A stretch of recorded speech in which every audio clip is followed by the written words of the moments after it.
María Catalina, gracias por acompañarnos. Bienvenida. Muchas gracias, Federico. Gracias a ti y a la Fundación. Un placer estar acá.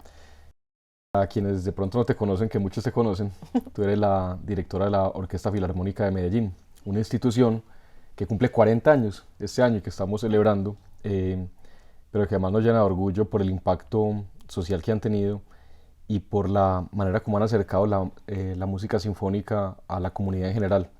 Entonces te agradezco y realmente es un placer compartir contigo este espacio hoy.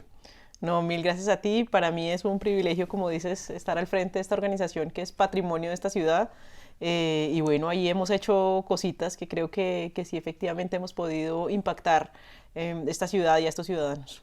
Tú eres músico de profesión y te quiero preguntar por esa vocación profesional, ¿cómo la descubriste y cómo entraste a la universidad a estudiar música que pues muchas veces las familias dicen como no estudie eso, estudie algo con lo que pueda pagar las cuentas Se va a morir y de hambre, se sí, va a morir de ¿cómo fue hambre. eso? Bueno, no, yo creo que yo empecé como empezamos todos en una academia de barrio. Ujú.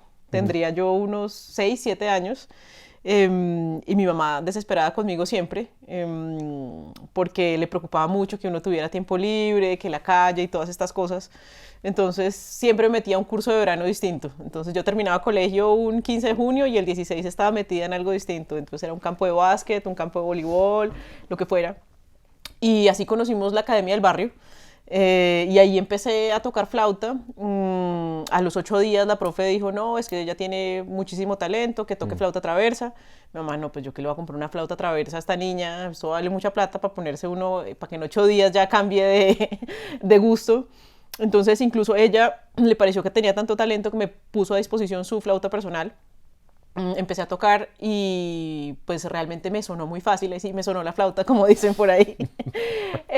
Todavía. Y así empecé. Me encarreté mucho con eso y en el colegio, yo estudié en un colegio en el que uno podía hacer muy fácilmente. Entonces, como que me explotaron esa vocación. Yo tenía la ventaja que era muy buena estudiante, yo he sido zapa desde chiquita.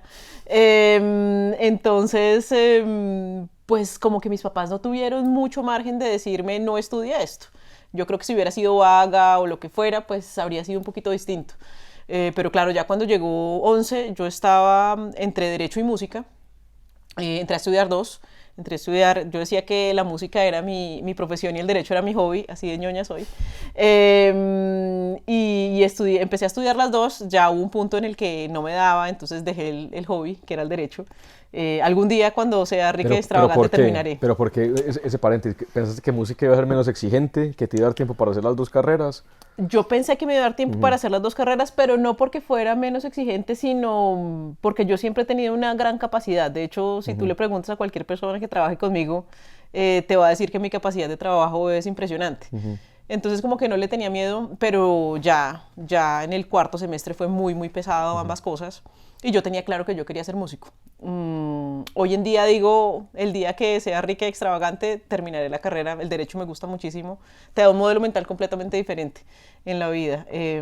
Pero sí, esa fue mi decisión de vida, irme por la música. Una de las cosas que yo le pregunto a los invitados aquí es que estamos acostumbrados como espectadores, y más con las redes sociales y con la digitalización de la vida, a ver el resultado de las cosas. Entonces vemos en el Metropolitano el concierto de ustedes espectacular y lo vemos con diferentes bandas que han hecho colaboraciones, o vemos las redes sociales y vemos también el concierto espectacular como el que hicimos con la Fundación Los Ocho Valores en diferentes barrios de la ciudad, pero es el resultado. ¿Cuál es el proceso y cómo es el proceso de un músico para llegar a eso y sobre todo de una orquesta? ¿Cuántas personas tiene una orquesta? Nosotros tenemos 68. De 68 para llegar a ese nivel de éxito y que algo suene también e impacte tanto. Bueno, el proceso de un músico, yo digo que es una carrera muy difícil. Ujú. La gente no se llega a imaginar la cantidad de horas y la cantidad de disciplina que hay detrás de ser músico. Yo creo que lo único que realmente medio se asemeja es el deportista, porque es un asunto físico. O sea, tú no puedes, como en cualquier otra carrera, decir me voy de vacaciones y cierro el computador y no miro nada. Es imposible. O sea, un músico tiene que tocar todos los días de su vida porque si no los músculos se atrofian. Ujú. Entonces es una carrera de muchísima entrega. una carrera muy costosa, nadie se puede llegar a imaginar cuánto puede valer un instrumento profesional. Un instrumento profesional puede estar costando entre 40 y 400 millones de pesos. Wow. Entonces, creo que es una carrera muy desagradecida, poco valorada. Nosotros tenemos el privilegio de tener de los mejores músicos del país. Yo digo que tenemos la selección Colombia de los músicos, lo tenemos en la orquesta, pero es eso, trae mucho, mucho sacrificio. Detrás muchas horas de estudio y bueno, una orquesta finalmente pues es la suma de las voluntades de estos grandes músicos individuales, pero requiere ponerse de acuerdo. Entonces, por eso es, digamos, concierto, viene la palabra concertare, y es eso, ponerse de acuerdo. Y yo creo que es una de las cosas más bonitas de una orquesta, que te permite tener ese ejemplo para una sociedad, que puede que tú tengas unas grandes personas individuales que son maravillosos, pero si no se ponen de acuerdo en torno a un propósito común, la cosa no funciona. Una orquesta es el mejor ejemplo de ello. Entonces es todo lo que viene detrás, son horas de preparación individuales, pero también una cantidad de horas de preparación colectiva en la que tienes que acordar con tu vecino de atril, con tu compañero de atril, pero también con todas las otras filas para que la cosa funcione. Entonces es un proceso que es muy bonito cuando uno lo ve. A mí, más que el concierto, me gustan mucho los ensayos. Yo cuando estoy en mi oficina trato por lo menos ir a 2 o 3 ensayos, porque ver cómo se va construyendo pedacito a pedacito lo que después vas a ver en un concierto me parece incluso más bonito que ver el concierto per se. Y yo quiero volver otra vez a tu vida. Entonces empiezas tocando la flauta, tienes talento, estudias música en Bogotá.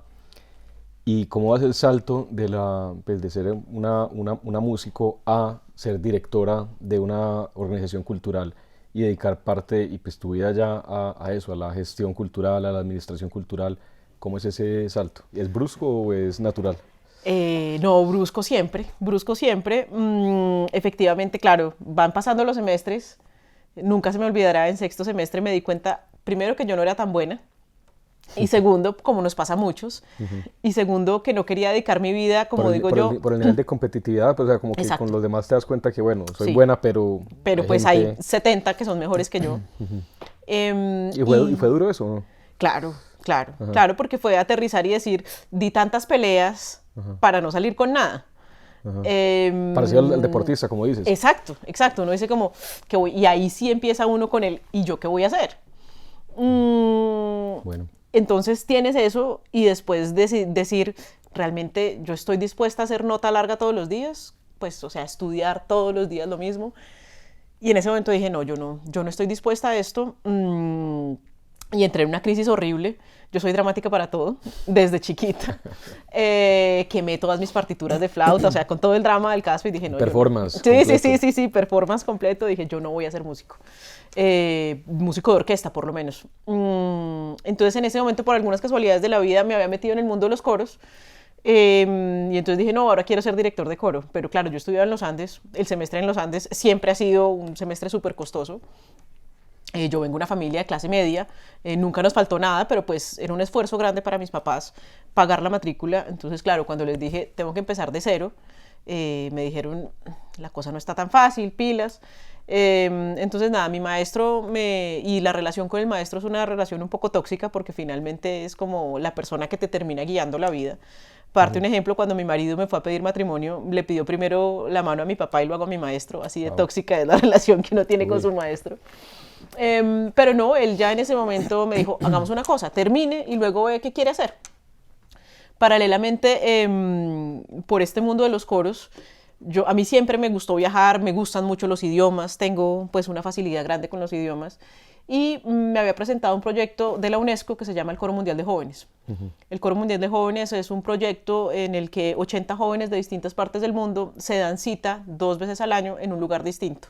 Yo fui la primera colombiana en ser admitida al Coro Mundial de Jóvenes. Mi primera sesión fue Israel y me cambió la vida, porque era en época de plena ocupación, entonces había gente, había palestinos, había polacos, había israelíes, y darme cuenta de que el mundo era tan grande y de que la diversidad cultural era tan grande, pero que a pesar de eso podíamos estar todos juntos en un coro cantando, pues primero viviendo juntos en un kibutz y luego cantando, a mí me cambió la vida por completo. Y dije, no, yo quiero ser diplomático. ¿Y cuál fue ese elemento? Perdón, ahí que tú dijiste, aquí hay algo especial. ¿Fue la diversidad y ponerse de acuerdo con algo? Sí, o sea, fue, como te digo, ver gente de todas las Ujú. nacionalidades. Yo creo que teníamos en ese momento como 50 nacionalidades y ver que, por ejemplo, podíamos compartir el sentido del humor. A mí me pareció súper raro que un serbio entendiera un chiste mío que estaba traduciendo directamente al inglés y le pareciera divertido. O que tuviéramos puntos en común con un sudafricano. Hoy en día, parte de mis grandes amigos son de ese coro. Pero fue eso, fue como cambiarme completamente el concepto sobre la vida. Y dije, no, yo quiero ser diplomático. Y es el único examen de mi vida que no he podido pasar nunca, A la, a el de la la, carrera a la diplomática. Academia San Carlos Sí, intentas. ¿Y por qué? ¿Qué te pasó? no he podido. Lo hice 3 años y ya dije, no, ya no más, ya mi nivel de frustración también tiene un Ajá, límite. ajá. Pero digamos que ese fue como la primera transición de decir, como que me abrió un poquito los ojos a ese lado. Y precisamente en ese coro, el manager de ese coro me dijo, ¿usted por qué no estudia administración cultural? Ujú, Yo, ¿qué es eso? ujú. Pues te estoy hablando del año 2000, ya es que la viejita. Te estoy hablando del año 2005. Mm, pero claro, en esa época el internet no es como el internet de ahora, ¿no? Entonces era el... Todos estos muchachos que están por acá no tienen ni idea que estoy hablando, pero el que entienda ese ruido es Claro. positivo para cuarta dosis.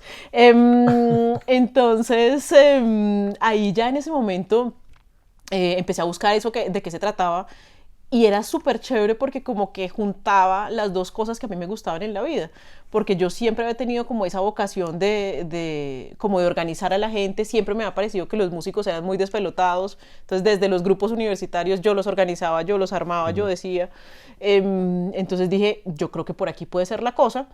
Y me fui a estudiar primero políticas culturales a Barcelona y luego ya la maestría en administración de la cultura. Ujú. Y ese fue, pues, ha sido como mi camino desde ese momento. No puedo estar haciendo nota larga 2 horas, pero puedo estar 4 días pasando derecho escribiendo un proyecto. Entonces fue un Entonces, camino que tú pensaste que no era por ahí, pero se recompuso más sí, adelante y crees que el propósito el objetivo de la huella que vas a dejar en este mundo ha sido ese. total, total. Ajá. O sea, yo creo que digo que el privilegio de mi vida es que a mí me pagan por hacer lo que me gusta. Y el privilegio de mi vida es levantarme todos los días silbando a trabajar a la oficina. El día que ya no esté silbando a trabajar, ese día cambio de camino. Eh, Como músico que eres y como también directiva de una organización que tiene que interactuar, pues, probablemente no sé si por igual o pues bastante parejo con lo público y con lo privado, que también es lo bonito de este sí. tercer sector. ¿Qué valores has tenido que cultivar y cuáles han sido los valores que te han orientado un poquito a llegar pues, Yo, hasta un puesto tan privilegiado? yo creo que la ética, Ujú, fundamentalmente, yo creo que el valor ujú, de la ética eh, tiene que regir la vida de uno,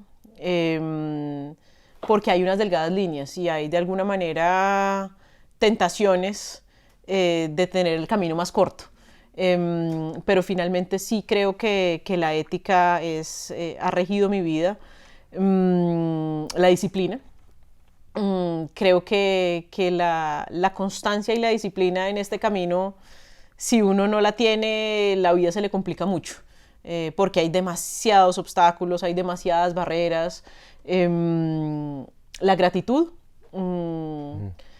porque finalmente cuando tú trabajas en este tercer sector, tienes que ser agradecido con los que estuvieron antes que tú, que permitieron que el camino pudiera empezar a surcarse. Gratitud tanto con lo público, con lo privado, como con las personas. Y es algo tan sencillo como gracias por aportar a esta organización. Creo que ahí fallan muchas organizaciones y es que se les olvida por qué han podido estar donde están. Para mí es fundamental ese valor de la gratitud. Mm, eh, sí, yo creo que esos son como los principales. Son como los principales. Aquí hay una sección que se llama lo que sí y lo que no, que es lo que sí funciona, lo que sí se debe imitar, lo que sí se debe hacer y lo que no. Así, por eso no te la dije antes, porque es Es así de espontánea, así de quemarropa. quemarropa. Entonces, para un músico, para un directivo cultural o alguien que quiere impactar la sociedad, lo que sí. Lo que sí, Ajá. Bruto pero decidido. Ahorita hablamos de eso. No, es una frase que a mí el equipo me molesta mucho, pero tiene un trasfondo más allá del chiste, y es que yo creo que uno tiene que atreverse. Sí, uno tiene que atreverse. Puede que muchas cosas salgan mal, pero si uno no se atreve y se queda uno pensando en qué va a pasar y qué sería así, creo que hay muchas cosas que no sucederían. Entonces, lo que sí, atreverse. Me encanta Atreverse. eso. ¿Y lo que no? Lo que no, traicionarse a uno mismo. Yo creo que uno puede pelear con todo el mundo menos con uno mismo. Y uno sabe, yo creo que el corazón sabe, suena una frase súper cursi, pero el corazón sabe por dónde es y por dónde no es. Y en este mundo de la cultura uno tiene que guiarse mucho por la intuición y por la pasión. Entonces, si uno dice, esto no me gusta, desde cosas muy bobas como este proyecto mejor no, o este patrocinador mejor no, o esta persona mejor no, entonces mejor no. Yo diría que uno no se puede traicionar a uno mismo. Me gustan mucho las dos y comparto, especialmente el de atreverse. Oye, hablemos un poquito del papel de la cultura en Colombia. Yo he tenido la oportunidad de estar en algunas posiciones públicas en el país y me ha llamado la atención siempre que los presupuestos de cultura normalmente sean tan bajitos comparados con los presupuestos de otros sectores. Yo quiero conocer tu mirada sobre eso y tu reflexión sobre por qué la importancia de, no es únicamente aumentar presupuestos, de dar más plata a la cultura, sino de meterle más la ficha, de empujar más la cultura para lograr cambios sociales. Uy, ese es un tema que a mí, mejor dicho, tienes tiempo. Todo el tiempo del mundo, porque es un tema que a mí también me encanta y pregunto es por qué no hemos sido capaces de darle la vuelta y cambiar el chip frente al tema de la cultura. Yo creo que la culpa ha sido nuestra. Y aquí es donde me lincha todo el sector, pero yo creo que ha sido culpa del sector. Creo que no nos hemos dado nuestro lugar. Y eso está, de alguna manera, creo que nos hemos limitado porque no hemos sido lo suficientemente inteligentes en aprender de otros mundos. Hemos sido muy apáticos, por ejemplo, con la política, hemos sido apáticos con la educación, hemos sido apáticos con muchas otras cosas. Muchas veces tú te encuentras a un músico y te dice, ay no, yo de política no quiero hablar. Entonces creo que no nos hemos dado nuestro lugar. Y la manera tradicional como se han gestionado las organizaciones culturales es desde el punto de vista de la escasez. Esto pues puede sonar a Deepak Chopra, pero es como, sí, yo creo más en la teoría de la abundancia.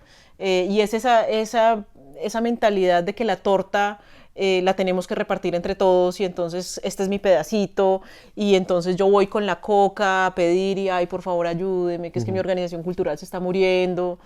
Yo pienso que eso es muy, muy, muy errado. Yo pienso que la torta puede ser más grande para todos. Si aprendemos cómo hacer esa torta más grande para todos, y pienso que nunca puede ser la mirada desde la coca, porque nadie, ni una empresa, ni el mismo Estado va a querer apostarle al caballo perdedor. Y si tú dices, es que yo me estoy muriendo, pues nadie va a querer meterse ahí. En cambio, si dices, mire las cosas tan emocionantes que yo estoy logrando y mire el impacto que estoy teniendo, y usted puede ser parte de esto y yo le voy a aportar también a que usted cumpla su propósito superior a través mío, es una mirada completamente diferente y emociona a la gente involucrarse. Entonces yo creo que es por eso que hemos estado siempre, como dicen, como las cenicientas del presupuesto público. Creo igual que la tendencia en el mundo no es aumentar los presupuestos públicos.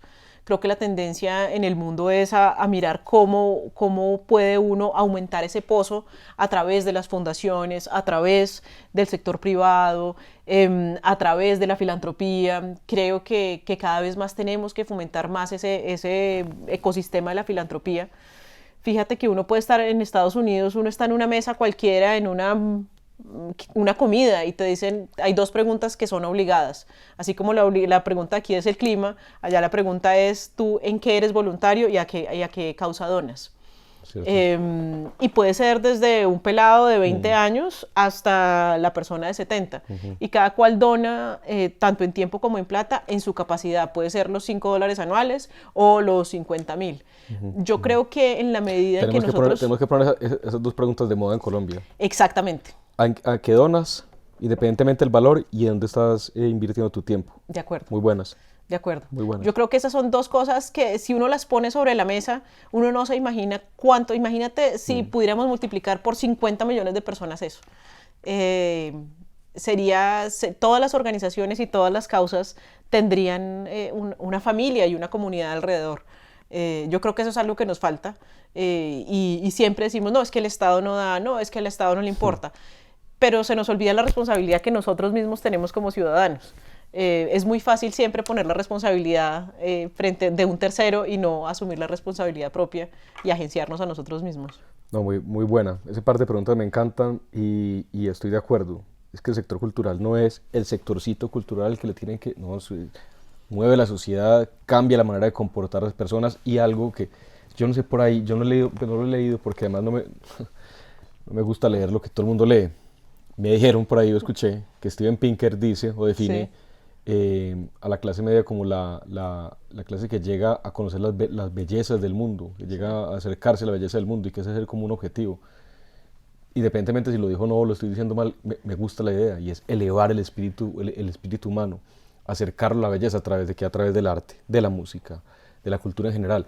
No conozco una manera más cercana de elevar el espíritu humano si no es a través de la cultura. No sé qué opinas de eso. De acuerdo, de acuerdo. Y ese significado es distinto para cada uno. Y es ahí donde yo tengo muchas veces peleas con el concepto de formación de públicos. Porque ¿Qué es que para el que no sabe qué es formación de públicos? Formación de públicos supuestamente es formar a la gente para que vaya a una forma de arte que a ti te parece. Yo creo francamente que esa es una posición un poco arrogante, porque es asumir que el público no sabe lo que quiere. Yo creo que cada cual asume ese elevar el espíritu de una manera completamente distinta. Yo, por ejemplo, tengo un ejemplo y hay un señor que cada vez que hacemos concierto en el Pablo Tobón, el señor va y se queda fundido. Pero va siempre y siempre se queda fundido y siempre ronca, mejor dicho, duerme delicioso. Yo tengo problemas de sueño, entonces me da una envidia horrible. Y entonces al principio el equipo me peleaba y me decía, no, pero es que este señor que viene, de pronto para él le produce tanta tranquilidad la música que escucha con nosotros, que ese es el momento en el que descansa y eso para él es elevar el espíritu.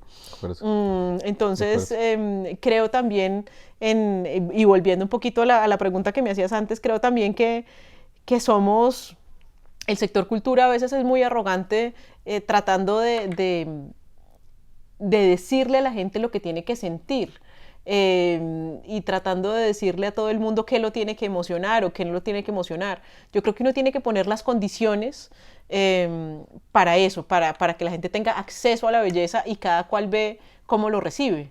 Y finalmente, si hay una forma de arte que ha tenido una cantidad de protocolos y que ha alejado a la gente, es la música sinfónica, porque fíjate, tú llegas, si nunca en la vida has ido a un concierto de una orquesta, te llega una invitación, concierto de la Orquesta Filarmónica de Medellín.